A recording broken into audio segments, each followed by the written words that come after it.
ہمارے ساتھ رکن اسلامی نظریاتی کونسل اور معروف جو اسلامی اسکالر ہیں جناب مفتی زبیر صاحب وہ موجود ہیں۔ زبیر صاحب سے میں پوچھنا چاہوں گا مفتی صاحب سے کہ مفتی صاحب یہ جو آپ بھی یقیناً ڈیجیٹل میڈیا یوز کرتے ہوں گے، یہ جو ڈس انفارمیشن ہے اور ڈیجیٹل میڈیا پر جو الزام تراشی ہے، بہتان بازی ہے اور بلنگ جسے ہم کہتے ہیں کہ لیگ پلنگ ہوتی ہے، اس میں بلنگ استعمال کرتے ہیں ہم ڈیجیٹل میڈیا میں اس کی ٹرمنالوجی، تو اس کو اسلامی تعلیمات کی روشنی میں اگر آپ اس کو تھوڑا ڈسکرائب کریں، اور اسپیشلی یہ جو فارورڈ میسیجز کا جو چکر ہوتا ہے اس کے اوپر بھی تھوڑا سا آپ روشنی ڈالیں۔ مختصراً میں چاہوں گا کہ آپ اس پہ بات کریں۔ بسم اللہ الرحمن الرحیم، نحمدہ و نصلی علی رسول الکریم، اما بعد۔ مجھے بات کرنے سے پہلے آپ نے مختصر کا لفظ کہا ہے، باقیوں کو نہیں کہا، تو تھوڑا سا فی البدی کہہ دیا میں نے، میں پھر بھی کوشش کروں گا۔ اصل میں میرا یہ ٹاپک ہے، اس کی وجہ یہ ہے کہ 2 سال پہلے OIC کے اندر جو میرا تھیسس تھا اس کا عنوان تھا بیان ضوابط التواصل الاجتماعی، سوشل میڈیا کے شرعی احکام، اور ابھی قطر دوحہ کے اندر جو میرا تھیسس تھا وہ AI کی شرعی حیثیت، آرٹیفیشل انٹیلیجنس کے شرعی احکام، اور یہ OIC کی طرف سے یہ دونوں تھیسس شائع بھی ہوئے ہیں۔ چونکہ یہ میرا ٹاپک ہے، اور خیر اس میں تو یہ تھا آن لائن نکاح کی شرعی حیثیت کیا ہے، آن لائن طلاق کی شرعی حیثیت کیا ہے، خلا کی شرعی حیثیت کیا ہے، آن لائن اوتھ کی شرعی حیثیت کیا ہے، آن لائن حلف کی شرعی حیثیت کیا ہے، بیعت کی شرعی حیثیت کیا ہے، ووٹنگ کی شرعی حیثیت کیا ہے، بہت سارے اس کے اندر مسائل تھے۔ تو اس وقت جو یہاں پر جو سارے حضرات بیٹھے ہیں، میں اس لیول کے حساب سے کچھ باتیں عرض کرنا چاہتا ہوں۔ سب سے پہلی گزارش تو یہ ہے کہ ہمارے ہاں ذہنوں میں یہ بات ہوتی ہے کہ اسلام ان جدید ایجادات اور ٹیکنالوجی کا ساتھ دیتا ہے یا نہیں دیتا۔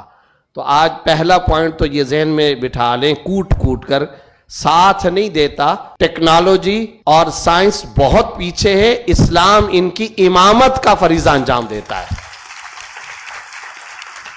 اس کا ثبوت یہ ہے کہ ابھی معزز پروفیسر صاحبان نے، معراج بھائی نے بھی، اور ڈاکٹر صاحب اور ان حضرات نے جو گفتگو فرمائی، جب یہ بات کر رہے تھے لفظ لفظ پر مجھے آیات و احادیث یاد آ رہی تھی۔ سورہ حجرات آیت نمبر 6، اللہ تعالیٰ فرماتے ہیں یا ایھا الذین آمنوا ان جاءکم فاسق بنبأ فتبینوا، اے ایمان والو جب تمہارے پاس کوئی خبر آئے فتبینوا، تمہارا پہلا ریئیکشن یہ ہونا چاہیے کہ اس خبر اور نیوز کی اوتھینٹسٹی اور اس کی تحقیق اور تصدیق کیا کرو۔ یہاں لفظ جو اللہ نے استعمال فرمایا وہ بڑا عجیب ہے، فتبینوا۔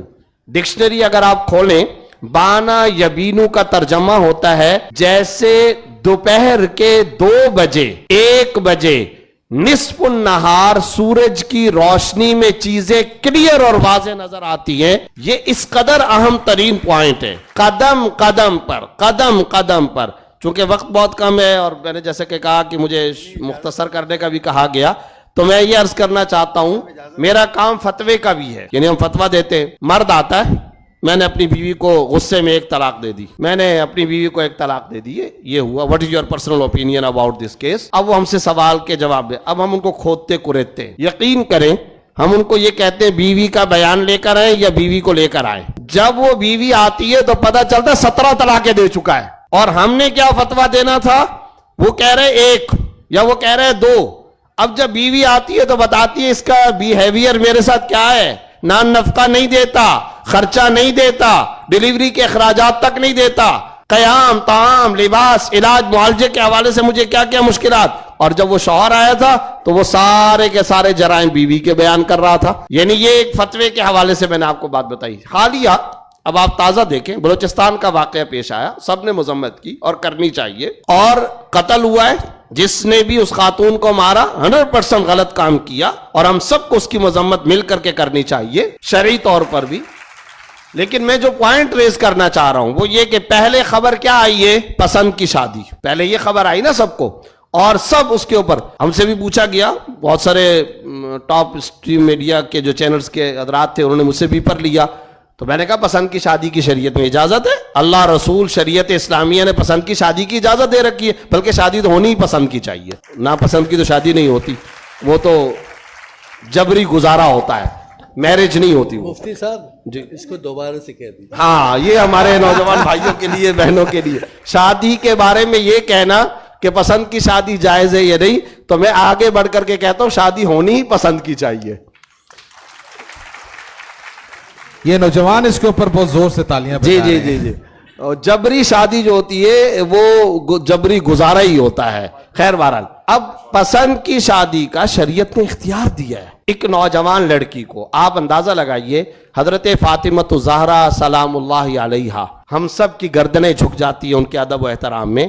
نبی صلی اللہ علیہ وسلم ان کی شادی کرنا چاہ رہے ہیں حضرت علی سے, اور آپ کو معلوم ہے کہ آپ صلی اللہ علیہ وسلم باقاعدہ کمرے میں تشریف لے گئے اور جا کر حضرت فاطمہ الزہرا سے پوچھا, میرا ارادہ یہ ہے, آپ کیا کہتی ہیں, آپ کی اجازت ہے یا نہیں ہے؟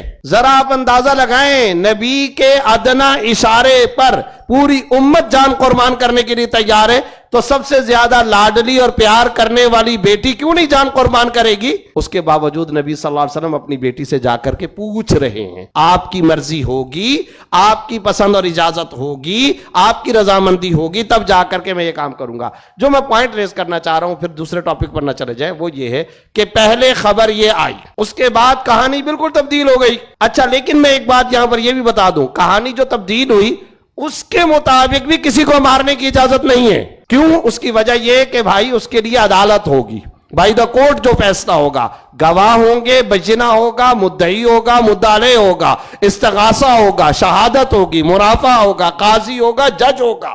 کسی کو اپنے تئیں قانون ہاتھ میں لینے کا کوئی اختیار نہیں ہے, خود شریعت کا بھی یہ حکم ہے, کوئی اپنے تئیں خود اٹھے. یہ دیکھیں یہ صورتحال خبروں میں کیوں چینج ہوتی ہے, اور کیوں ہمیں قرآن کریم اسی سورہ حجرات کی آیت نمبر 6 میں آگے کیا کہہ رہے ہیں؟ قرآن کریم یہ کہہ رہا ہے بعد میں تم کو ندامت کا سامنا کرنا پڑے گا. تم ایک ایکشن پر ریئیکشن دے دو گے, ایک نیوز پر, بعد میں تم نادم اور شرمندہ ہو جاؤ گے. اب آپ مجھے ایک بات بتائیے, تحقیق کتنی ضروری ہے, کتنی ضروری ہے تحقیق, کتنی ضروری ہے.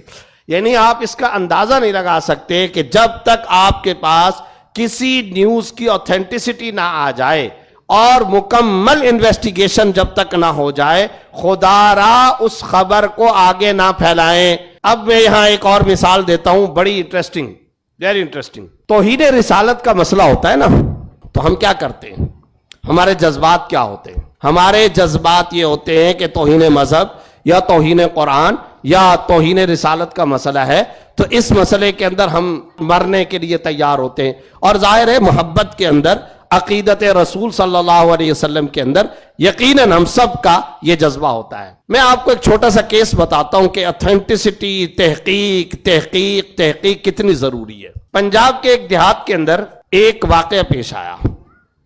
وہ واقعہ کیا پیش آیا؟ ویری انٹرسٹنگ, آپ ذرا سنیں, آپ کو عجیب پتہ چلے گا کہ دیکھیں وہ جو قرآن کہتے ہیں تحقیق کرو.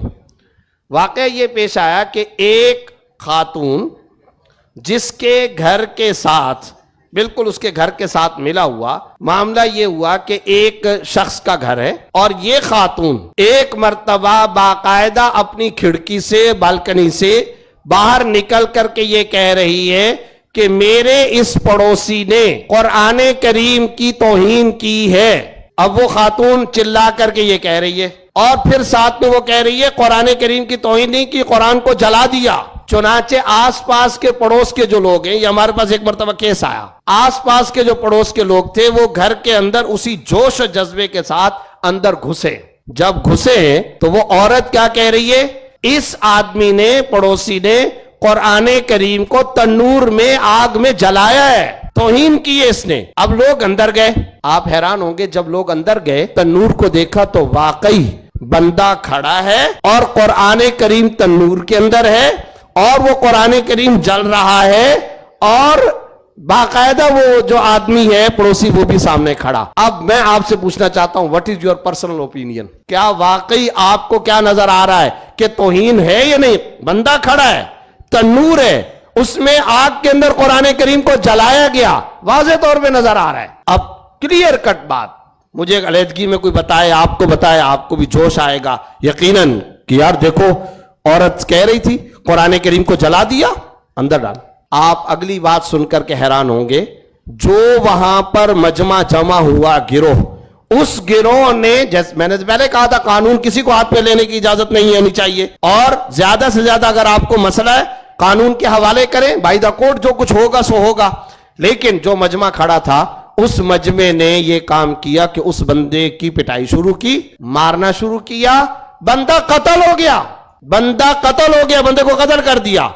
اب ذرا اگلی کہانی سنیے. قرآن جو کہتا تھا کہ خدا کے بندو تحقیق انویسٹیگیشن آتھینٹسٹی, اب پتہ یہ چلا کہ جناب سی سی ٹی وی کیمرہ جو ایک اور گھر کی دیوار پر لگا ہوا ہے اس سے نکالا گیا اور انویسٹیگیشن شروع ہوئی. اس انویسٹیگیشن کے اندر صورتحال مکمل تبدیل. وہ کیا؟ یہ آدمی تنور سے تھوڑا فاصلے پر بیٹھا ہے, نمازی آدمی ہے, داڑھی والا آدمی ہے, قرآن کریم اس کے ہاتھ میں ہے اور یہ قرآن کی تلاوت کر رہا ہے. گاؤں میں یہ اپنے گھر کے اندر بیٹھا ہوا قرآن کریم کی تلاوت کر رہا ہے. تلاوت کرنے کے دوران میں اس کی بیوی اس گھر سے 2 چمٹے, وہ جس سے پکڑ کر کے روٹیاں نکالتے ہیں, تنور کے اوپر رکھ کر اوپر دیگچی میں پانی یا جو بھی چیز پکنے کی تھی وہ اس کی بیوی وہاں رکھ کے گئی ہے, رکھ کر کے وہ چلی گئی. اور آپ کو پتا ہے جس وقت نیچے سے آگ جلائی جائے تو تھوڑی دیر کے بعد کیا ہوتا ہے کہ وہ زوں سی آواز آتی ہے, پانی ابلتا ہے باہر کو. اب یہ بندہ جو قرآن کریم کی تلاوت کر رہا تھا, سی سی ٹی وی کیمراز کے اندر ساری ویڈیو سامنے آئی کہ یہ بندہ یہ قرآن کریم کو اپنے اسی طرح ہاتھ میں رکھ کر کے جا رہا ہے اور جلدی سے اٹھ کر کے جا رہا ہے, اور وہ جو چمٹوں کے اوپر وہ جو دیگچی پڑی ہے اس کو وہ ہٹانے کی کوشش کر رہا ہے. اسی ہٹانے کے دوران میں دیگچی بھی گری, اس کا پیر پھسلا, وہ قرآن کریم تنور کے اندر جا کر کے گر گیا. اب میں آپ سے پوچھتا ہوں کہ یہ توہین ہے؟ اس کو کوئی کہہ سکتا ہے کہ یہ توہین ہے؟ بھئی یہ غلطی, یہ پاؤں کا پھسلنا تو کسی کے ساتھ بھی ہو سکتا ہے. لیکن وہ جو باہر سے جتھا آیا, گروہ آیا, انہوں نے کوئی بات نہیں دیکھی, کوئی بات انہوں نے نہیں سنی, اور اس آدمی کو نہ صرف یہ کہ خود اپنے تے سزا دی بلکہ سزا کے بعد اس کو قتل بھی کر دیا. قرآن کیا کہہ رہا تھا کہ بغیر تحقیق کے کسی خبر پر ریئیکشن مت دو, بعد میں تمہیں ندامت کا سامنا کرنا پڑے گا. میاں بیوی کے معاملات ہیں, گھریلو معاملات ہیں, سیاسی معاملات ہیں, معاشی معاملات ہیں, دفاعی معاملات ہیں, تحقیق. میں آج آپ سے, یہ جتنے نوجوان بہن بھائی بیٹھے آج کی اس کانفرنس میں, اگر ایک یہ پوائنٹ ہم لے کر کے چلے جائیں, جب تک انویسٹیگیشن اور تحقیق نہ ہو ہم بات کو آگے نہیں پھیلائیں گے, آج کی کانفرنس کی قیمت وصول ہو جائے گی. ایک اور شرعی طور پر قدر, وہ کیا ہے؟ کسی کی عیب جوئی نہ کرو, کسی کے عیوب کے پیچھے مت پڑو, اور خاص طور پر جو بندہ مر گیا ہو. اب ہمارے ہاں کراچی کے اندر, پاکستان میں پچھلے دنوں 2 خواتین کا انتقال ہوتا ہے. شوبز کی دنیا سے وابستہ وہ خواتین تھیں, ایک ایجڈ تھی اور ایک جوان خاتون تھی. ان کی ڈیڈ باڈی ملی اور وہ فلیٹس کے اندر سے. پھر کیا ہوا ذرا اٹھائیں, ذرا ہمارے جتنے یوٹیوبر حضرات ہیں, ہر ایک یوٹیوبر نے سوشل میڈیا پر اپنی عدالت لگا لی, اپنا حساب کتاب کا رجسٹر کھول دیا. یہ دیکھو یہ خاتون ایسی تھی, اس کا یہ تھا, فلاں معاملہ تھا, فلاں معاملہ. بھئی کس نے اختیار دیا ہے؟ قرآن و سنت کیا کہہ رہے ہیں؟ حضور اقدس صلی اللہ علیہ وسلم کی واضح حدیث ہے, اذکروا محاسن موتاکم, جب تم میں سے کوئی آدمی مر جائے اگر تم کر سکتے ہو تو اس کی اچھائی بیان کرو, بس یہ اختیار ہے. اس کی عیب جوئی کے پیچھے کیوں لگ گئے؟ اور وہ بھی ایک خاتون, چاہے مرد ہو یا عورت, اس کی عیب جوئی. ہر ایک اپنا رجسٹر کھول کے بیٹھ گیا, محاسبہ. دیکھو یہ ایسے تھی, یہ فلاں تھی, اور قبروں کو نہیں چھوڑ رہے. جہاں ڈیڈ باڈی پڑی ہے وہاں یوٹیوبر پہنچ گئے, لاہور پہنچ گئے, اس کے گھر میں پہنچ گئے, قبرستان میں پہنچ گئے, اور جا کر کے. ایک تو یہ بڑی مصیبت ہے, ابھی کوئی منسٹر صاحب نہیں بیٹھے ورنہ میں یہ درخواست کرتا کوئی پیمرا, کوئی یہ بھی کوئی قانون کرے, ہر ایک جس کے بعد 10 روپے کا کوئی مائک آ جائے وہ آ کر منہ میں گھسیڑ کر کے اگلے کی اوپینین لیتا ہے. یہ کون سی اخلاقیات ہے؟ یہ کیا ہے؟ اور اس کے بارے میں جناب لمبے چوڑے مضامین. تمہیں کیا پتا ہے اس عورت کا خدا کے ساتھ کیا تعلق تھا, اس کی کیا مجبوری تھی؟ ارے بھائی کچھ معاملات بندوں اور خدا کے درمیان بھی رہنے دو. اللہ نے قبر میں جانے کے بعد اسے حساب کتاب کرنا ہے. میرا سوشل میڈیا کا انفلوئنسر اور میرا یوٹیوبر وہ یہیں پر حساب کتاب کا رجسٹر محاسبے کے لیے کھول کے بیٹھ گیا ہے, قبروں تک کو نہیں بخشا جا رہا. یہ کون سا طریقہ ہے؟ یہ کون سی ایتھکس ہے؟ یہ کون سی اخلاقیات ہے؟ قرآن کریم کہتا ہے تلک امۃ قد خلت لہا ما کسبت ولکم ما کسبتم. یہ امت تھی, یہ لوگ تھے جو گزر گئے, انہوں نے جو کچھ کیا وہ ان کا عمل ان کے ساتھ، تم نے جو کچھ کیا وہ تمہارا عمل تمہارے ساتھ ہے. تم سے نہیں پوچھا جائے گا اس کے بارے میں جو لوگ پیچھے کر کے گزر چکے ہیں، تم سے اس کے بارے میں مواخذہ اور سوال نہیں ہوگا.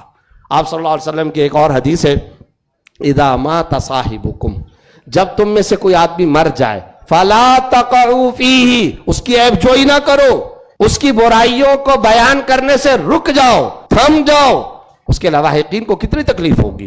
اور ویسے بھی ہم جس چیز کو سمجھ رہے ہوتے ہیں نا، ہم جس چیز کو سمجھ رہے ہوتے ہیں کہ جناب یہ ایسی عبرتناک موت، ایسا نہیں ہے، اللہ کو معلوم ہے. مثلا میں آپ کو ایک چھوٹی سی مثال بتاتا ہوں.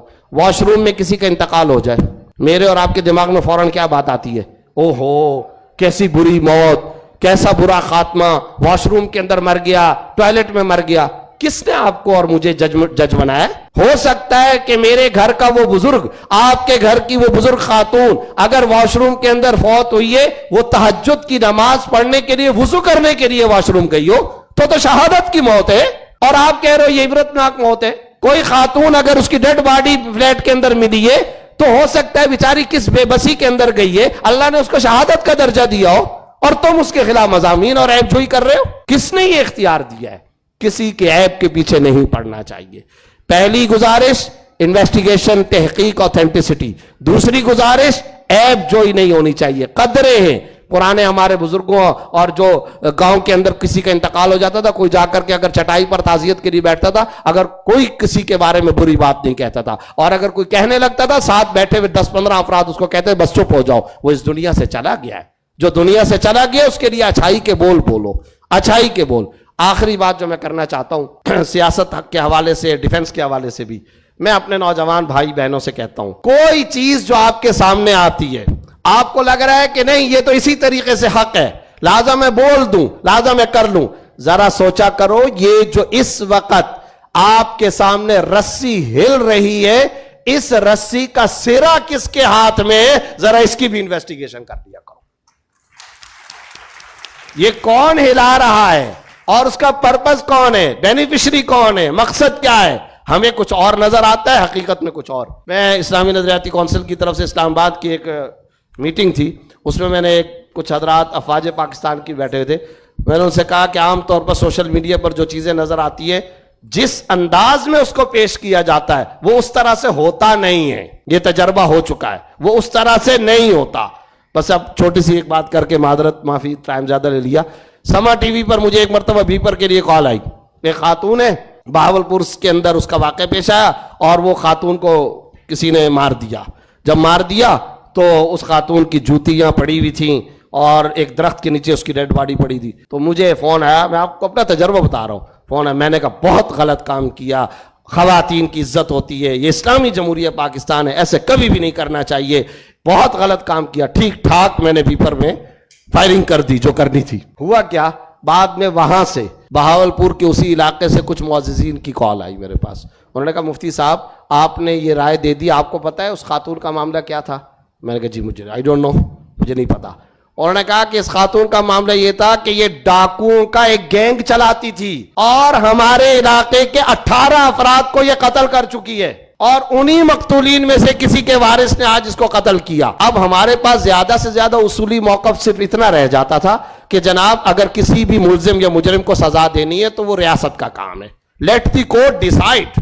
عدالت کا کام ہے کہ اس کو قانون کے مطابق سزا دی جائے، کسی کو قانون ہاتھ میں لینے کا اختیار نہیں. بس اتنی سی بات میں کر سکتا تھا، اس سے زیادہ بات مجھے نہیں کرنی چاہیے تھی، جبکہ میں نے اچھی خاصی مذمت کر لی. بار بار اس سے بچاؤ کا طریقہ یہ خبر کی تحقیق اور حسین قدریں جو ہماری تھیں ان کا لحاظ رکھا جائے، اور جو ہیومن رائٹس ہوتے ہیں ان کا ہم بنیادی طور پر لحاظ رکھیں کہ یہ ایتھکس بھی ہے اور اسلامی شریعت کی تعلیمات بھی. اللہ تعالیٰ عمل کی توفیق عطا. بہت بہت شکریہ مفتی زبیر صاحب نے بہت زبردست ظاہر گفتگو فرمائی ہے، اور انہوں نے آپ کو ایسے ایسے اینگلز بتائے ہیں جو عمومی طور پہ ہم جو ہے مس کر دیتے ہیں. اراؤنڈ 73% کے قریب کی جو انفارمیشن ہے on the social media platforms they are fake. غلط چیزیں رپورٹ ہو رہی ہوتی ہیں. سو بڑا ہی کلیئر ہے, اور زبیر صاحب نے بہت خوبصورتی سے اس چیز کو بیان کیا ہے کہ تحقیق کیوں امپورٹنٹ ہے. اچھا اس سے دیکھیں نا, ایک بچی یا ایک ماں جو سمجھ جائے گی جو ہمارے پیغام کچھ چیزیں جیسے مفتی صاحب نے کہی, سروج صاحب نے کہی, اپنے نعمان صاحب نے. میں مفتی زبیر صاحب سے کہوں گا مختصراً اس میں ایڈ کرتے ہیں کچھ. ایک بات مجھے یہ عرض کرنی ہے, جب یہ OIC میں جب اسی موضوع پر کانفرنس ہوئی تھی تو میں نے ایک تجویز وہاں پیش کی تھی, وہ یہاں پر بھی پیش کرتا ہوں. میٹرک بورڈ کے چیئرمین صاحب بھی بیٹھے ہیں, انٹر بورڈ کے چیئرمین صاحب بھی. اس کو پارٹ آف کریکولم بنانا چاہیے, اور سلیبس کا بھی اس کو پارٹ ضرور بنانا چاہیے, یہ سارے ایتھکس جتنے بھی ہیں. لیکن ساتھ ساتھ جس چیز کو وہاں سب OIC کے اندر جتنے مسلم کنٹریز کے جتنے بھی اسکالر, ریلیجیس اسکالرز وغیرہ جتنے تھے, سب نے اس قرارداد کو منظور کیا اور سب نے اس کے اوپر کنسنسس کیا تھا. وہ یہ کہ اس سلسلے میں اسکولوں, یونیورسٹیوں, کالجوں, چورنگیوں, چوراہوں پر نوجوانوں کی مختلف ورکشاپس کا انعقاد ہونا چاہیے. اور جب ورکشاپس کا انعقاد ہوگا تربیتی نشستوں کا ہوگا. جیسے میں اس کی ایک ایگزامپل بتا دوں, اب آپ یہ دیکھیں یہ جتنے پینل کے حضرات بیٹھے ہیں یا احمد شاہ صاحب سے لے کر اب تک, ایک ایک کی گفتگو کیسی تھی؟ یعنی آپ بتائیے, لفظ لفظ تجربہ تھا, لفظ لفظ تجربہ تھا, اور ایک ایک جملہ, ایک ایک ورڈ انتہائی ہیرے کی طرح قیمتی تھا. تو یہ کئی ساری کتابوں کے پڑھنے سے بھی نہیں ملتا. تو ورکشاپس کا انعقاد ہونا چاہیے, خاص طور پر یہ جو نصابی کمیٹیوں کے حضرات ہیں اور چیئرمین حضرات, میں ان کو یہ ضرور تجویز پیش کروں. بہت شکریہ, بھرپور تالیاں ہونی چاہیے ہمارے پورے پینلسٹ کے لیے. ہمارے نیکسٹ پینلسٹ میں کال کروں گی مفتی محمد زبیر صاحب کو کہ پریولیج کریں پلیز ہمیں. سر آپ کے لیے شیلڈ یہاں ہے جو کہ پریزیڈنٹ اور ہمارے چیف پیٹرن پروفیسر محمد میراث صدیقی صاحب کی طرف سے ہیں. سر مفتی محمد زبیر صاحب, ڈائریکٹر آف شرع advisory board, his profound contribution to Islamic scholarship and Al-Sufa Trust humanitarian efforts for disaster victims have uplifted countries' lives. A great personality with us. Thank you very much, sir. Thank you very much for your precious presence.